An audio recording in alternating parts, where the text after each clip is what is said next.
For new moms out there, breastfeeding your newborn is not just a health benefit for your child, but a bond and emotional connection.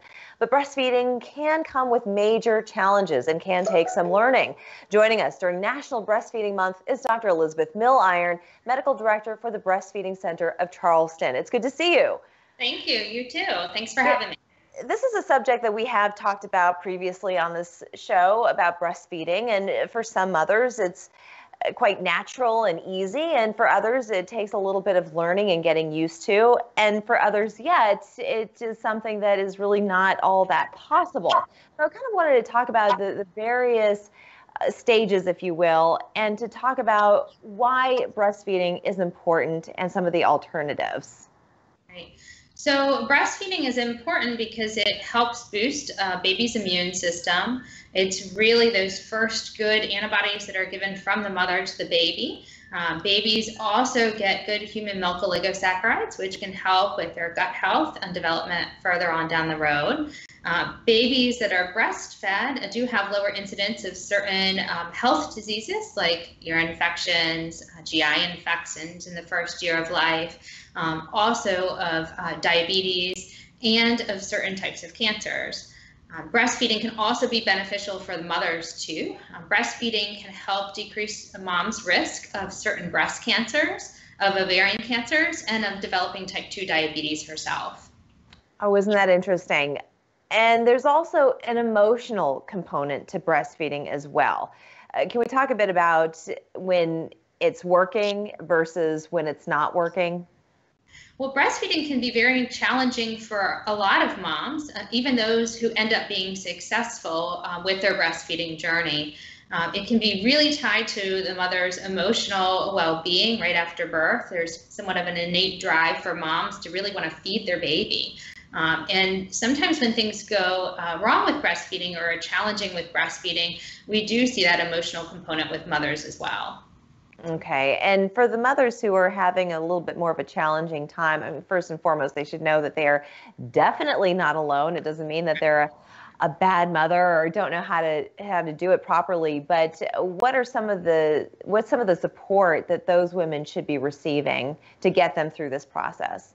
Right. So that's one of the reasons we opened the Breastfeeding Center of Charleston, is to give extra support to moms who are having trouble with breastfeeding.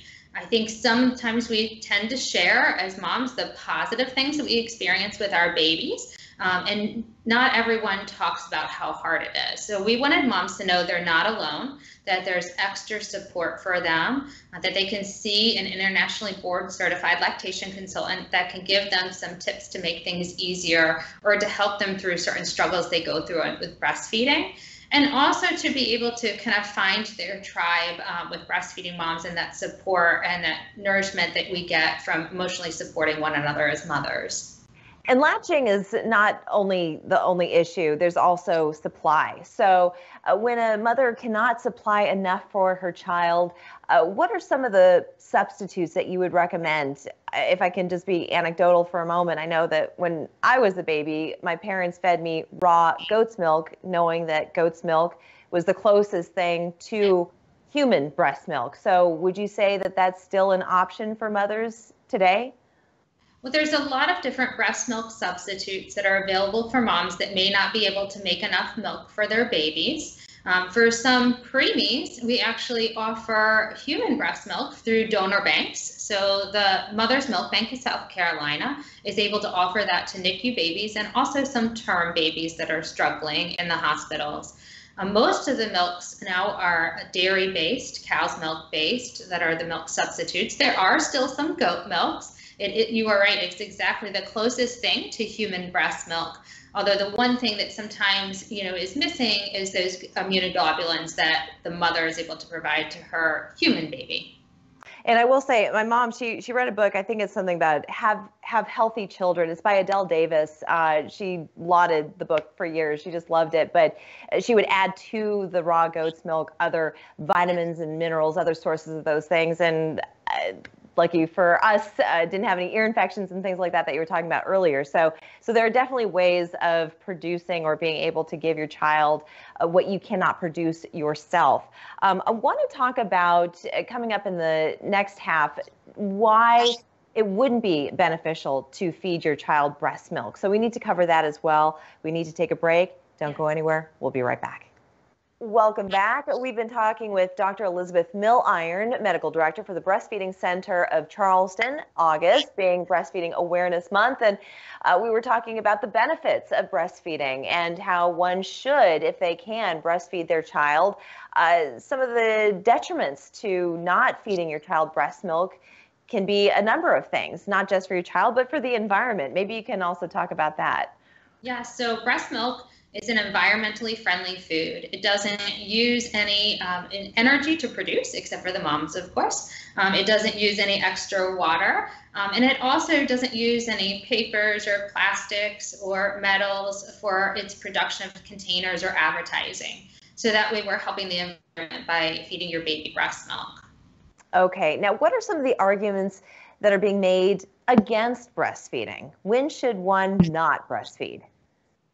There are certain times where a mother may be going through treatments, such as certain chemotherapies for cancers that might not be compatible with the mother feeding her baby that breast milk.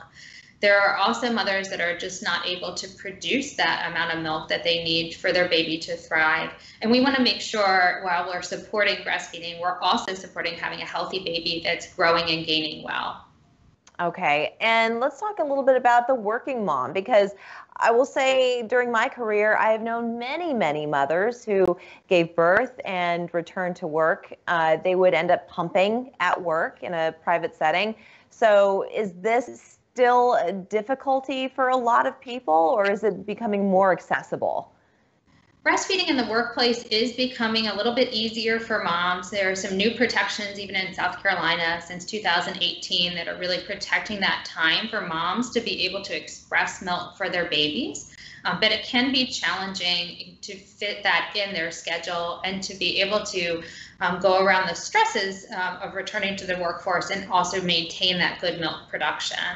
There is a new initiative by the South Carolina Breastfeeding Coalition to become a community breastfeeding partner for employers to show that we really are getting a good support for our workforce of returning breastfeeding moms. And something in my notes, negative attitudes expressed by family or friends regarding breastfeeding. I can't even imagine what negative feelings one would have about it. I think anybody who wants to feed their child and keep their child healthy has the right to do so. But is that an actual problem? Is that something that you hear about? Sometimes it's what the family might have been used to themselves. So if those family members may have formula fed their baby, some of that is kind of projected onto the new mothers that that's the best thing that they should do as well. And they shouldn't breastfeed, but they should formula feed. So we do see that sometimes. We also have kind of that support. So if you're not supportive of taking the time to let the mom produce breast milk if she's pumping for her baby, or taking the time to breastfeed her baby, sometimes that can be challenging for moms while also meeting their family's desires for them to be allowed to be around the baby and be with the mom. Very interesting. Well, anybody who's interested in learning more information and any of the resources that you provide, where should they go? They can join our website. So it's the Breastfeeding Center of Charleston.com. We're also on social media as well, on Instagram and Facebook, where they can reach out to us. And they can join in some of our classes. We have classes for new moms, Newborn 101, and also prenatal breastfeeding that we're doing via communication during COVID pandemic. Perfect. Dr. Milliron, I want to thank you so much for your time. You're welcome. Thank you.